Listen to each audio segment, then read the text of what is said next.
వృషభ రాశి కృత్తిక 2, 3, 4 పాదాలు, రోహిణి, మృగశిర 1, 2 పాదాలలో జన్మించినటువంటి జాతకులు. వృషభ రాశి వారికి ఈ వారం గతంలో పెండింగ్ లో ఉండేటటువంటి పనులన్నీ కూడా చేతికి వస్తూ ఉంటాయి. పూర్తిగా ఆ కార్యక్రమాలు జరగడానికి అవకాశం ఉంటుంది. అలాగే రాజకీయ ఆర్థిక రంగాలలో ఉండేటటువంటి వారికి ఇది అనుకూలమైనటువంటి సమయంగా చెప్పవచ్చు. రాజకీయ రంగంలో ఎదుగుదాము అనుకుని ప్రయత్నాలు చేసేటటువంటి వారికి ఇది కొంత ఆశలను చిగురింపజేస్తూ ఉంటుంది.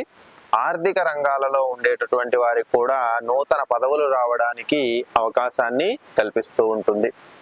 అలాగే వృషభ రాశి వారికి ప్రస్తుత లాభస్థాన శని స్థితి కారణంగా కొన్ని రోజుల నుండి అనుకూలమైనటువంటి ఫలితాలు వస్తూనే ఉన్నాయి. అలాగే ఇప్పుడు కూడా అనుకూలమైనటువంటి ఫలితాలను శని భగవానుడు కల్పిస్తూ ఉంటాడు. అంటే ఉద్యోగ రంగంలో ఎప్పటి నుండో ప్రయత్నాలు చేస్తున్నటువంటి వారికి ఉద్యోగ అవకాశాలు కల్పించబడతాయి.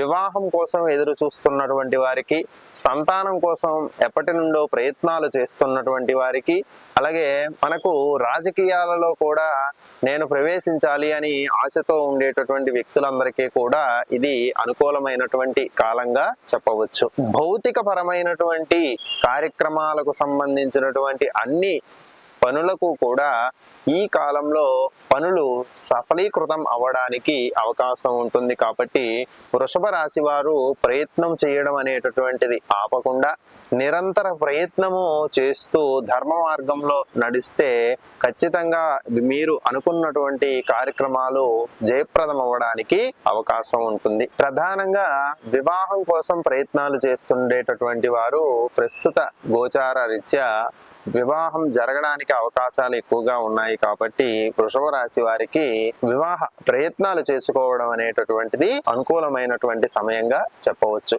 అలాగే సంతానం కోసం ఎదురు చూస్తున్నటువంటి వాళ్ళు కూడా సంతానం కోసం చేసేటటువంటి పూజా కార్యక్రమాలు కానీ, లేదు అంటే సంతానం కోసం కొంతమంది తీర్థయాత్రలకు ఉంటూ ఉంటారు. పుణ్య నది క్షేత్రాలలో స్నానాలను ఆచరిస్తూ ఉంటారు. అటువంటి దైవ సంబంధమైనటువంటి కార్యక్రమాలకు కూడా ఇది అనుకూలమైనటువంటి కాలంగా చెప్పవచ్చు. దూర ప్రాంతాలకు వెళ్ళడానికి మరియు దూర ప్రాంతాలలో చేసేటటువంటి జపదాన తర్పణాదులు అన్నింటికీ కూడా ఇది అనుకూలమైనటువంటి కాలంగా చెప్పవచ్చు. కాబట్టి వృషభ రాశి వారు ఈ అవకాశాలను ఉపయోగించుకొని తమ పితృదేవతలను మరియు మనకు సమాజంలో ఉండేటటువంటి పెద్దలను కూడా గౌరవిస్తూ ముందుకు నడవడం ద్వారా శుభకరమైనటువంటి ఆర్థిక సామాజిక బంధాలను పెంచుకోవడానికి ఈ కాలంలో అవకాశం ఉంది. కాబట్టి గమనించగలరు.